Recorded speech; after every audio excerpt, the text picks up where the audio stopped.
Bonjour et bienvenue, voici notre tour d'horizon économique, géopolitique, énergétique et boursier. Nous sommes le jeudi 24 octobre et pour comprendre comment tourne la planète finance, c'est sur l'inforruptible et nulle part ailleurs. La thématique du jour, ce sera USA, campagne électorale ou campagne de diffamation.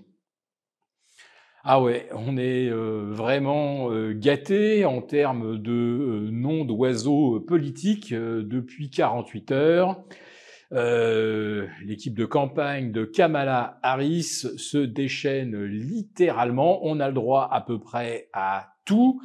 Maintenant, Trump est comparé à Hitler, à Poutine, à Staline. Oui. Trump est de la graine de dictateur, de la graine de va-t-en-guerre. C'est l'homme qui va provoquer le chaos aux États-Unis. Alors oui, après Hitler, Poutine, Staline, il reste encore en réserve Pol Pot et Attila. Patientons, d'ici 48 heures, on nous aura peut-être également affublé Donald Trump de ces comparatifs.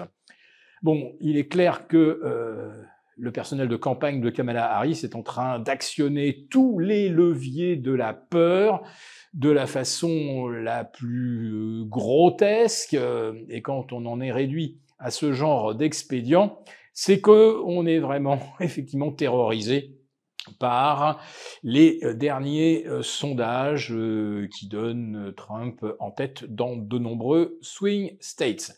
Ce qui n'impressionne pas Wall Street manifestement. On a simplement eu un petit épisode de consolidation mercredi. C'est pas sûr que ça soit l'amorce d'une grosse correction. En revanche, ça fait plusieurs semaines maintenant que les taux, eux, se tendent. On est à plus 50, plus 60 points du 2 ans au 30 ans. Et là, clairement, ça reflète le retour des anticipations inflationnistes. Et la plupart des économistes vous diront que, après avoir étudié le programme de Donald Trump, effectivement, c'est peut-être le principal risque d'une politique basée sur la relance, la relocalisation et des baisses d'impôts. Tout ça devrait effectivement plomber les comptes des États-Unis et renchérir également les coûts de production, parce que ramener des bons emplois sur le sol américain, c'est sûr que ça rend les produits plus onéreux que si on les fait fabriquer en Asie ou en Europe de l'Est.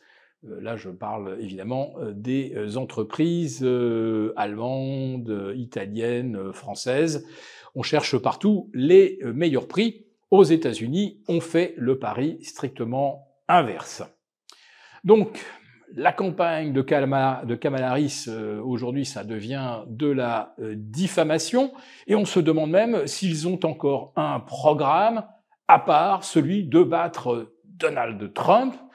À croire que s'il y a de l'inflation aux États-Unis, si le coût de la santé s'envole, si les déficits explosent, c'est de la faute de Trump. On a presque l'impression que c'est lui qui est aujourd'hui au pouvoir et qu'il faudrait préserver les États-Unis d'une dérive des déficits et de l'inflation. Alors que, manifestement, c'est bien les démocrates qui sont aux manettes depuis 4 ans. Et on va dire que les républicains n'y peuvent quand même pas grand-chose. Ce sont même les seuls à alerter sur la dérive des déficits. En ce qui concerne la France, les déficits, ça, évidemment, ça reste le sujet de préoccupation principal, non seulement de nos députés, qui font assaut de créativité pour imposer tout ce qui peut l'être, comme par exemple les plus-values immobilières sur la résidence principale, les plus-values sur des biens achetés pour la rénovation et loués en meublé, autrement dit, l'amortissement serait totalement effacé par la facture fiscale, donc plus aucun intérêt. Bref, nos législateurs, eux, ne voient de solution au déficit que par toujours plus d'impôts, alors qu'aux États-Unis, Trump voit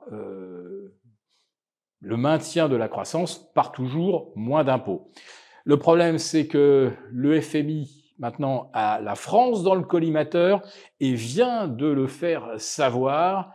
Eh bien, ça va remettre une pièce dans le jukebox pour tous ceux qui pensent, effectivement, que les problèmes de la France peuvent être résolus par plus de fiscalité.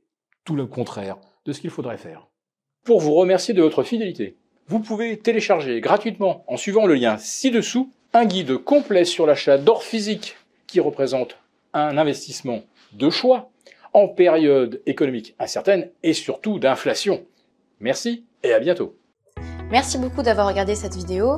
N'hésitez pas à réagir dans les commentaires ou à liker et partager cette vidéo si le contenu vous a plu. Et pour ne rater aucune de nos prochaines émissions, vous pouvez vous abonner à notre chaîne et activer les notifications. Et pour plus de contenu, n'oubliez pas que le dernier rapport rédigé par nos experts est accessible en cliquant sur le lien de description. On se retrouve tout de suite dans les commentaires et je vous dis à très bientôt pour une prochaine vidéo.